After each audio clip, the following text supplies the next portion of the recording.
Es praktiski nemeklēju nevienu dzejoli. Es grāmatu kā ņēmu, atvēru un izrādās tas dzejols ir mans. Vari būt laimīgs, vari būt mīlēts. Vari būt laimīgs, vari būt mīlēts. Tikai jāvēlas tādam tev kļūt. Mācoties saņemt, mācoties dot, pašam ar sevi saskaņā būt. Recepte vienkārša, nekas nav tur grūts. Nedari otram, ko nevēlies sev. Nedzīvo pagātnē, nedzīvo rītdienā, izbaudi šodien, ko tā var dot. Uzsmaidi citiem, uzsmaidi sev, smaidi no sirds, mīli no sirds. Nelauzi galvu, ko saņemsi pretī, vienkārši dalies, dari un smaidi.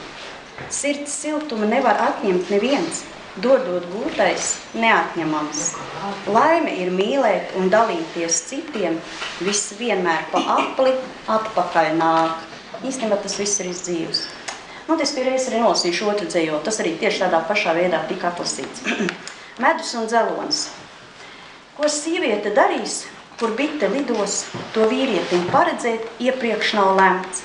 Nav viņa varā bites lidojumu virzīt, sievietes loģiku saprast, apgāž tā visu. Kā bite ir sieviete, medus un dzelonis as, paradīzes nektārs, vērmelis rūgtas, ragana, dieviete, viss viņā vienā.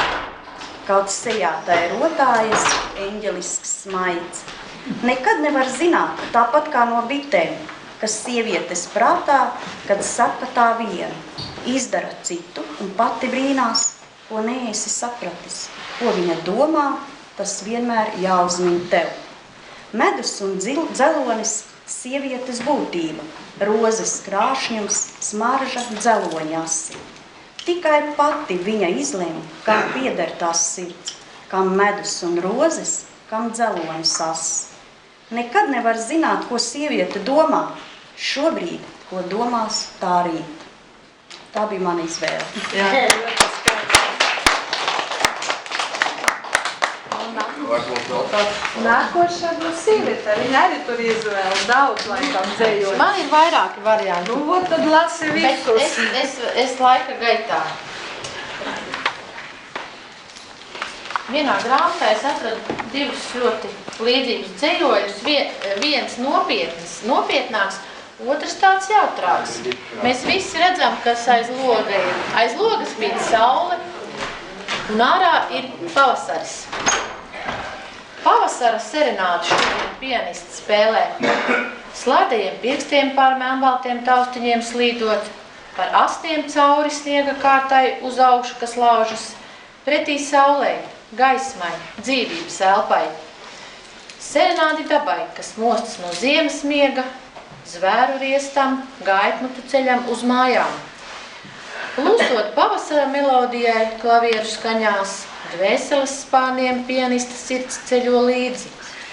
Pilsētas ielās caur ļaužu burzmu, motoru skaņām, par atzimšanu stāstot, modinot cilvēku dabu, laust dvēseles ledu, sirdspriekam un saulei, ziemas miegu nenest sev vasarā līdzi. Lauž ledu, upes, platā straumē nesot uz jūru, pavasara serenādes melodijai virmojot gaisā. Pirkstiem pār taustiņiem slīdot, pianists izspēlē sirdi. Neredzamām stīgām, citas sirdis sirds skaņām skarot. Cerot, ka mīļotā sadzirdēs, saklausīs, atvērsies, uzplauks. Kā dabā viss plaukstot atveras, pavasara melodijai skanot. Un arī ārā zvēru pasaulē, dzīvnieku pasaulē arī ir pavasars, par ko ir uzrakstījis dzejnieks. Pavasaris, pavasaris, to vien dzird kā pavasaris, ķerts vecā vārna krauklim ausī, galvu smaidot pašķiebusi, beidz flirtēt vecā nokaunies, kā koķete tu uzvedies, beidz lidināties mākoņos, uz saviem gadiem paskaties, kur gribu tur es lidinos, uz saviem gadiem neskatos, tev līdzi sevi aicinu, pavasari kopā nosvinēt. Krauklis domīgs čova galvu, Ko par mums vēl padomās? Ja mēs abi kā divi muļķi spurksim atkal debesīs, kas mums par daļu citas domas? Ja pavasarim vecums svešs, to svin ik viens, kas sirdī jauns, dod ašu buču bārna krauklim.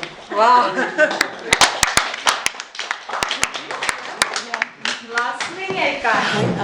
Es arī atradu dzejoli un izlasot viņu sapratu, ka mēs cilvēki esam tomēr lieli egoisti un arī mīlestībā bez tā neiztikt. Ir skaisti mīlēt, ja mūs pašus mīl. Ir skaisti mīlēt, ja mūs pašus mīl un skumji mīlestību pretī nesaņemt. Tā cilvēkam ir iekārtojis prāts, ne sirds, kas mīlestību izstaro. Var mīlēt otru kā draugu, kā vīru, sievu vai mīļoto, jāmāk pieņemt mīlestības velti, ko otrs sniedz, ne pretī pieprasīt. Nav teikts, ka otrs nemīl tevi. Viņš to dara, kā pats to prot. Vilties iznāk tikai pašam sevī, ka esi iedomājies citādāk. Jā.